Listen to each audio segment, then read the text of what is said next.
Keith Smith's our guest now, and Keith wrote a really good article. He tweeted and he sent the leak out. So, again, you can go to the link at Keith Smith NBA. Season was a mess for the Blazers. Now they need to rebuild instead of reset. The Blazers are at their latest offseason preview, getting under the tax line, time to move some vets, need to nail the draft, etc. You can find that again at Spotrac. Easy offseason. Oh, just, the simplest. Keith, good morning. Thanks for hopping on with us. How you doing? I appreciate it. Thank you for having me. Yeah, you dove into our Blazers, and we've all been very emotional the last few years. It's not been a good experience as a Blazer fan. This year was the worst since 05, 06, 21 wins. We know next year's draft is loaded. This year's draft sucks, so of course we've got the odds to be the number one pick this year. I have no clue what they're going to do next year. How does somebody that's in Florida view what Portland has been doing the last couple years? How do you view our team building? Because we argue about it all the time of what to do, what not to do, and how to do it. How should we feel about Chauncey? How should we feel about Joe Cronin? How does Keith Smith, expert of salary cap, NBA knower of ball, how do you view the Portland Trailblazers rebuild? Well, I appreciate all those kind words. For me, I had no problem when they were trying to be as good as they could with Damian Lillard. I think you owe that to yourselves when you have a player that special to try to build around that guy and make things as good as you possibly can. I think, they tried to stretch that window and make it work. And some of the moves were maybe not the best moves, but they had some really good years there. And then when everything was pointed towards, all right, this is kind of going south. And last year was the real inflection point of, hey, we have this high pick and we're probably going to move forward with a young player, which they ultimately did, which led to the trade. From there, that's where I think things started to get a little shaky. Now, I think they did okay in the Damian Lillard trade. I think they did okay in the subsequent Drew Holiday trade. But I think where things then went really sideways was, all right, let's keep all these guys we got and let's try to, cobble this together. And I think chasing a good season with that collection of players was short-sighted. I would have tried to flip some of those guys. I especially would have been trying to move them by the time we get to the trade deadline so that way you're at least you're now setting a real direction of, all right, we're going to lean into being really young, because you can be bad if you're really young. If you're kind of sitting middle age curve and you're really bad and you're as expensive as the Trailblazers are, that's completely unacceptable. I just want to yell hallelujah after that answer. That was perfect, and you sum up exactly how I feel, Keith. So well done there. Reading your article, one of the things I think a lot of Blazer fans, myself included, we kind of checked out this year. It just wasn't. They weren't a very fun team to watch. To your point, they had kind of toes in both pools of let's have some vets, but also go super young, and we're bringing Scoot off the bench or Shaden off the bench, and it's like, what are we doing here? I thought the whole point was to rebuild. I was taken aback to realize how bad their cap situation is reading through your article. Like, how is that possible for such a bad team to be over the luxury tax space or limit or whatever? And then how does that limit their ability this offseason considering that financial constriction? Yeah, how you get there is you traded a guy who made a ton of money. Generally in NBA trades, unless you're involving a team that is sitting miles under the salary cap, it's kind of a way station to get paid to either deal or two, you're going to have to take back a lot of money. And the Damian Lillard trade and then the Holiday trade, they both happened so late in the offseason. You didn't have a team that was sitting there with kind of twiddling their thumbs like, we still have $40 million in cap space. Anybody want to throw us a contract for a second-round pick or something like that? And that didn't exist. So that meant taking back a lot of money. Now, and I wrote this in the article, as individual contracts, none of the Trailblazers contracts are screaming, oh my God, this is horrible. We got to get out of this deal. This is terrible. It's the collection of them and the collection of who those contracts are attached to. You have a guy like DeAndre Ayton, good player, but should he be a max guy? Probably not. But if he's your biggest money contract and it's just him, you're fine. Malcolm Brogdon, $20+ million on the final year of his deal on a team that's already got other young guards. That's probably a contract you don't want. Then you get into a guy like Robert Williams. His contract is perfectly fine for what he can be. Question is he going to play? Is he going to get on the floor? And if he does, how does he fit with DeAndre Ayton? The answer is I already know he doesn't.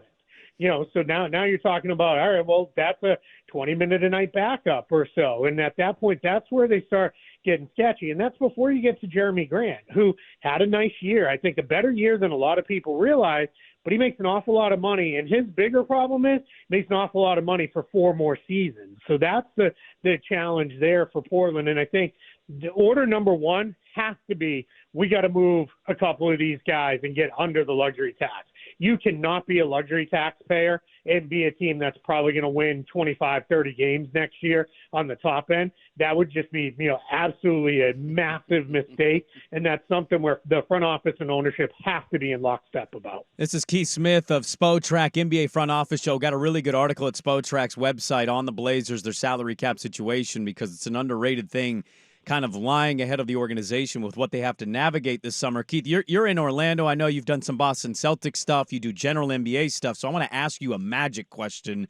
Not that you're a beat guy, but you've seen up close the Orlando Magic, who took quite a step this year. Banchero's been good for them, and they're in the playoffs, and we'll see what they can do against the Cavs. We out here, a lot of our fans, and I think us in the media, I think just in general, us out here, look at Oklahoma City, or we look at Minnesota right now, and we go, yeah, that's the blueprint. And I always laugh at that because it's not easy to do that. In fact, the league probably tells you more likely become what the Magic were prior to Banchero, or what the Hornets are, or, fill in the blank, the Spurs or whatever. Sacramento for 15 years, then become like a true elite contender. What did Orlando, when you examine the Orlando Magic, I'm just curious for us out here, how hard this is to get where Orlando finally got after all of those years of trying and failing. Yeah, it took them a long, long time. After they traded Dwight Howard, it got real ugly here in Orlando for a while, and they eventually built back up. But even when they did, they built back up into a point where they made the playoffs a couple years in a row. One of them was the bubble year that no one really remembers because of that. And then the other year they got bounced by the eventual champion, the Raptors, in the first round. But even their front office, which they didn't acquire most of the guys to get into that position, to be that team. And they kind of inherited this group where it's like, God, now they're playing better than expected.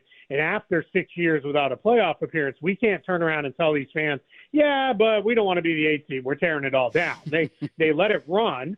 And the challenge then was that kind of set them back a couple years. And when they did finally tear it down, it got real ugly again for a couple more years. And what I always tell people is, you in Orlando and Portland are kind of similar. This is it. This is the big team in the market, right? This is the only that big 4 team here.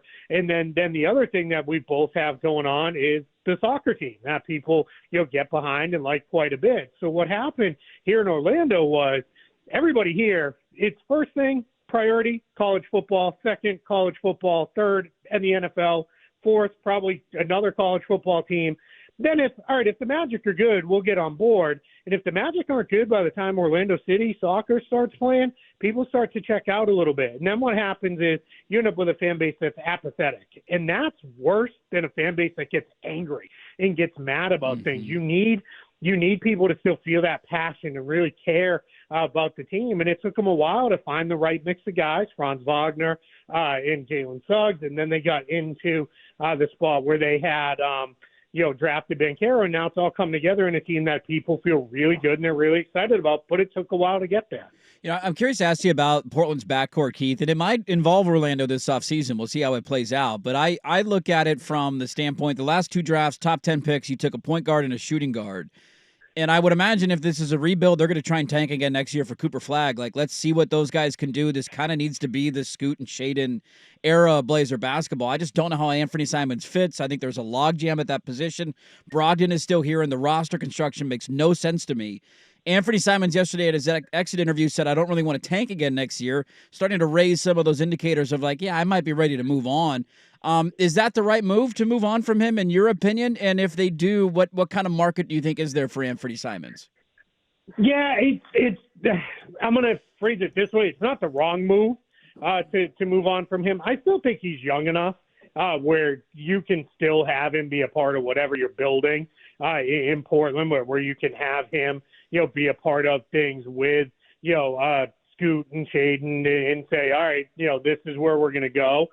Teams are increasingly more. They want multiple ball handlers, multiple playmakers, multiple guys that can attack off the dribble. So you turn into a place where it is, all right, if we have, this guy, this is good. This gives us 3 guys in theory who should be able to do that. And I think one of the big things is I always talk about this. Sometimes when teams are bad, where it can go really bad is when you have a whole bunch of injuries like Portland did, because then it becomes a lost season. They didn't get any real chance to see, can we play Henderson, Sharp, and Simons together? What does it look like? What if we play them with the right couple of bigs next to them? Can that be a functional thing for 10, 15, 20 minutes a night?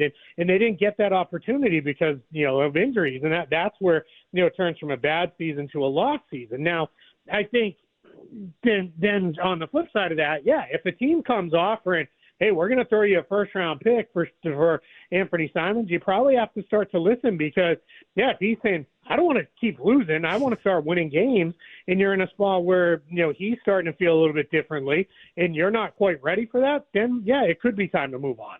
Keith, I apologize. We ran out of time, so we didn't get to dive into the playoffs. Can I ask you very quickly as we let you go, who are your 2 picks tonight in the play-in? Warriors, Kings, and Lakers, Pelicans. Who are the 2 winners tonight? I'm going to pick the Lakers, and then I'm going to pick the Warriors. That's just kind of trusting in the veteran guys who have been there and done that. All right, there we go. Let's catch up with you as the playoffs continue to roll out. The best thing about the NBA, and some would argue it's not a great thing, they do 7-game series, so this thing's going to go for 2.5 months. So we got plenty of time to get Keith Smith back on the show. Thank you for hopping on. Good article on Spotrac, and thanks for sharing your thoughts on our Portland Trailblazers. I appreciate it. Thank you so much for having me. All right, there we go. Good stuff from our friend Keith Smith, NBA Front Office Show, and Spotrac. I'm glad we're over the luxury tax. That's great to learn. And I also, whenever I go to that website, this is funny, one of those GIF things, I always read it as Spot Rack. Oh, I always read it as Spot Track. Spot Track? But it's Spotrac. Yeah. Yeah. There's only one T. I always thought it was There's only spot, one T. Spot Rack. I know. I don't know. He kind of threw me off when he said the website. I was like, what? Oh, that's what he's talking about.